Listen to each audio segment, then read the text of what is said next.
tu veux me tuer? Bah, je vais te tuer d'abord. Tu verras. Ok, what's up mes butters?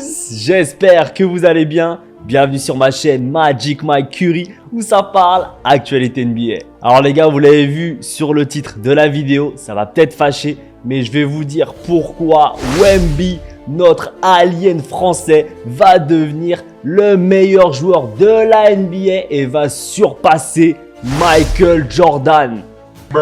Bon les gars, je vais vous décomposer la vidéo en 3 parties. La première, je vais vous faire la comparaison entre l'ancienne NBA et la nouvelle et pourquoi Wemby justement tire avantage de cette nouvelle NBA. Sur la deuxième partie, on va faire une comparaison entre Wemby et Michael Jordan, que ce soit en termes physiques ou même en termes de jeu. Et sur la troisième partie, je vais vous expliquer avec l'actualité qui se passe en ce moment avec Wemby, pourquoi il est en train de progressivement arriver vers le GOAT level, les gars. Maintenant que tout est dit, c'est parti. On va pouvoir y aller. Let's hop. N'oublie pas de t'abonner, mon petit pote. Allez, let's go. Alors les gars, vous le savez, entre l'ancienne NBA et la NBA de Michael Jordan dans les années 80-90 et la nouvelle, celle de Wemby, c'est totalement différent. Pourquoi? Je vais vous l'expliquer maintenant.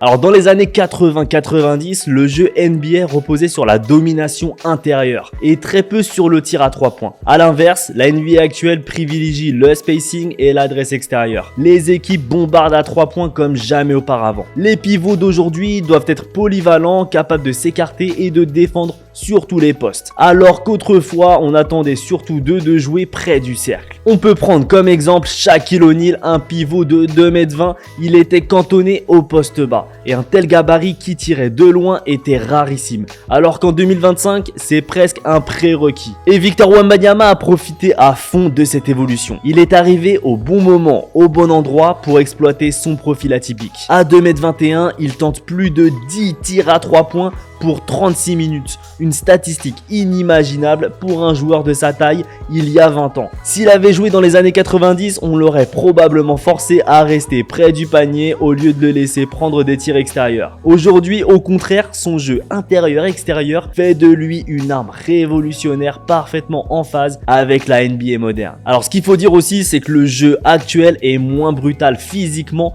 qu'à l'époque de Jordan. Les défenses n'ont plus le droit de commettre du hand-checking agressif sur le périmètre et les fautes dures sont davantage sanctionnées. Cela signifie qu'un joueur longiligne comme Wembanyama peut s'exprimer sans être malmené en permanence comme il l'aurait peut-être été dans les années 90. Son gabarit élancé devient un atout exploitable grâce à la rapidité et l'espace de jeu moderne au lieu d'être une faiblesse ciblée par des intérieurs bourrins. D'ailleurs, Shaq lui-même a reconnu que la nouvelle génération de grands maigres misant sur la mobilité et le tir est le reflet d'une NBA orientée vers la polyvalence et la vitesse. En somme, Wemby évolue dans un environnement qui maximise ses forces tout en minimisant l'impact de son principal défaut physique par rapport à l'époque Jordan. Alors ça, c'est le premier argument qui va clairement dans l'avantage de Wemby. Par contre, maintenant, on va parler de choses qui fâchent. On va faire la comparaison entre Wemby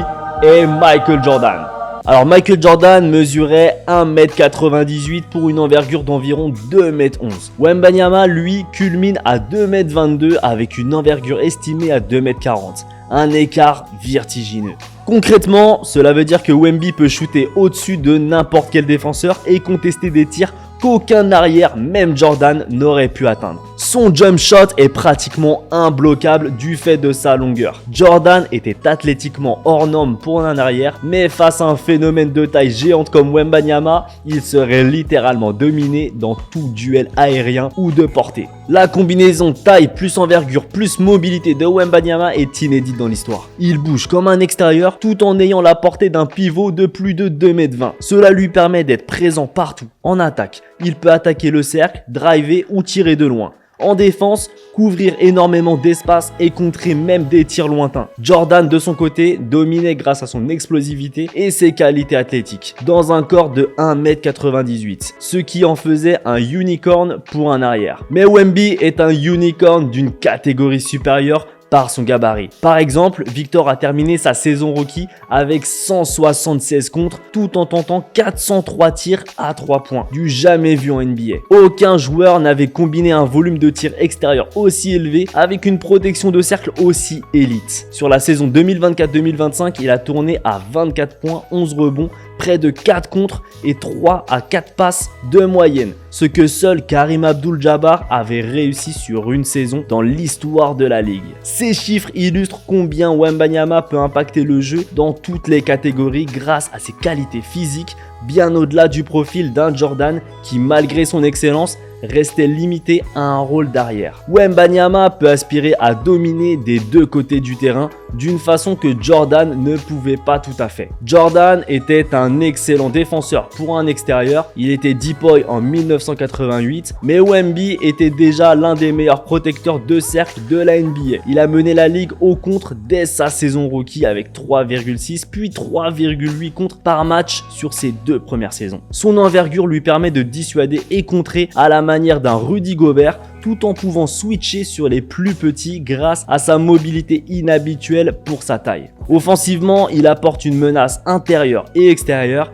il a la panoplie technique pour marquer près du panier et la capacité à écarter le jeu comme un ailier shooter. Jordan était un scoreur dévastateur, mais essentiellement à mi-distance, en pénétration et en post-up sur des joueurs plus petits. Wemby, lui, peut marquer depuis le milieu de terrain jusqu'au cercle. Cela lui donne théoriquement un plafond de joueurs encore plus injouable une fois à maturité. Sur le plan de l'éthique de travail et de la soif de victoire, Wembanyama est aussi redoutable que Jordan à son âge. MJ était célèbre pour son mental d'acier, son obsession de la compétition et son exigence extrême à l'entraînement. Or, Victor Wembanyama présente le même type de caractère. Il voue une admiration sans borne à Kobe Bryant et a adopté sa Mamba mentality au quotidien. Je cite, « J'admire son esprit, son éthique de travail et sa philosophie de jeu.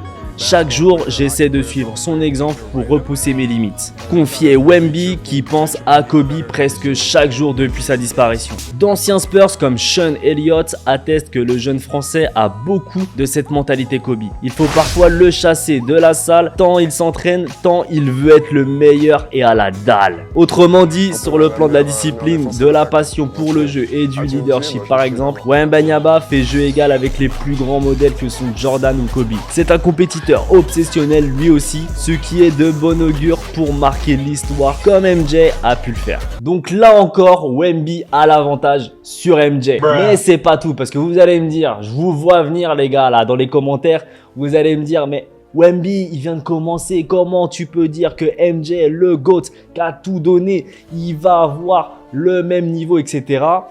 Parce qu'en fait, les faits sont là. Tu remarques un joueur exceptionnel. Je ne vous parle pas des joueurs bons. Je vous parle des joueurs exceptionnels. Des Stephen Curry, des Kobe Bryant, des LeBron James et des Michael Jordan. Ces gars-là, tu les vois comment? Par rapport à leur éthique de travail et de jeu.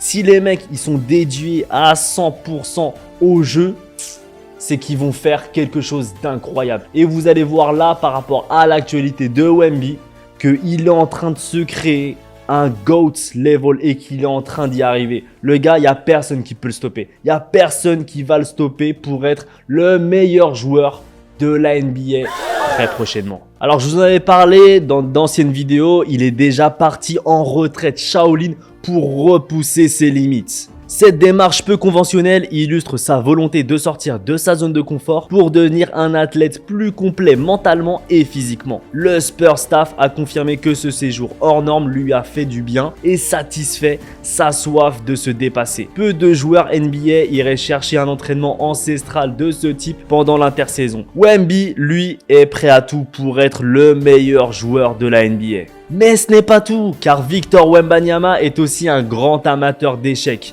Un passe-temps qu'il prend très au sérieux et qui, selon lui, l'aide pour le basketball. Récemment, il a organisé un tournoi inédit mélangeant basket et partie d'échecs dans sa ville natale du Chennai. D'ailleurs, on l'a baptisé Hoop Gambit en référence au gambit aux échecs. Il joue régulièrement, y compris contre des personnalités. Il a par exemple affronté le youtubeur Inoxtag en direct sur YouTube en juillet. Wemby l'a d'ailleurs remporté 2-0 lors de ce duel amical. Cette passion n'est pas qu'un loisir. Calme, concentration, anticipation, Wembanyama déclare puiser des enseignements des échecs qu'il transpose dans son approche de basket de haut niveau. Comme sur l'échiquier, il envisage le jeu de manière cérébrale, en pensant plusieurs coups à l'avance. Cette capacité à réfléchir stratégiquement, couplée à son QI basket, le rend déjà très mature dans sa façon de jouer. Un trait qu'on retrouvait aussi chez un Jordan qui calculait sans cesse comment dominer ses adversaires. Wemby montre qu'il a non seulement le physique, mais aussi le cerveau pour devenir un joueur d'exception. Mais ce n'est pas tout.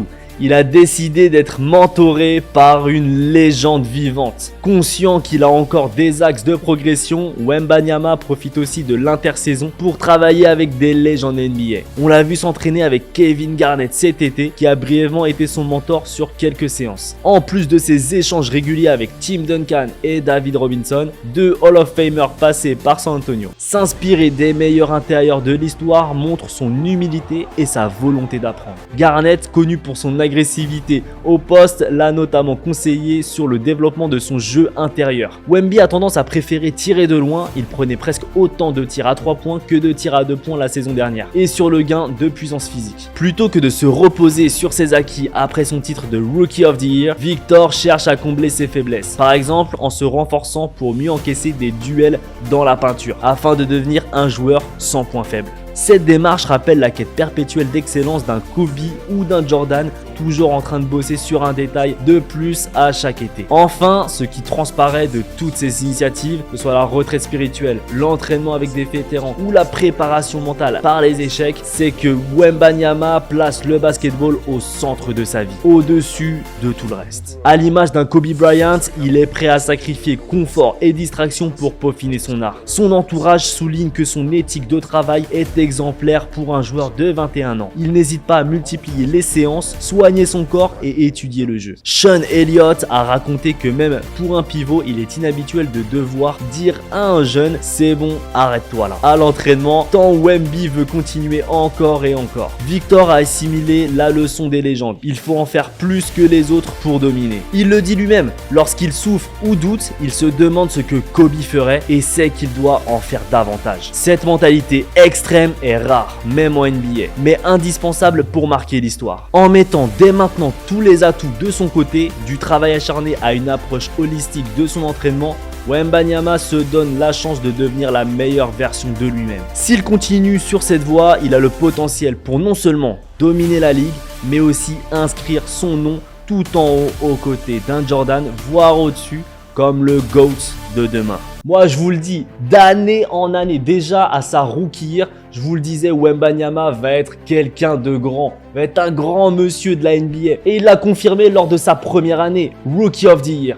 L'année d'après, il est encore en progression. Donc oui, il a été blessé et ça peut potentiellement chuter en tout cas ses performances. Mais pour moi, il a le mental et justement, c'est une épreuve de plus qui va lui permettre d'être la meilleure version de lui-même. Voilà, c'est la fin de la vidéo. J'espère que tu t'es régalé. N'hésite pas à me dire en commentaire si tu vois Wembanyama dépasser Michael Jordan avant la fin de sa carrière. N'hésite pas aussi à t'abonner si ce n'est pas fait. Vraiment, ça me fait énormément plaisir. On grandit toujours de plus en plus et vraiment, ça me fait chaud au cœur. Donc, encore une fois, merci les gars. Je vous souhaite une excellente journée. N'oublie pas que tu es le meilleur. Ciao les butters!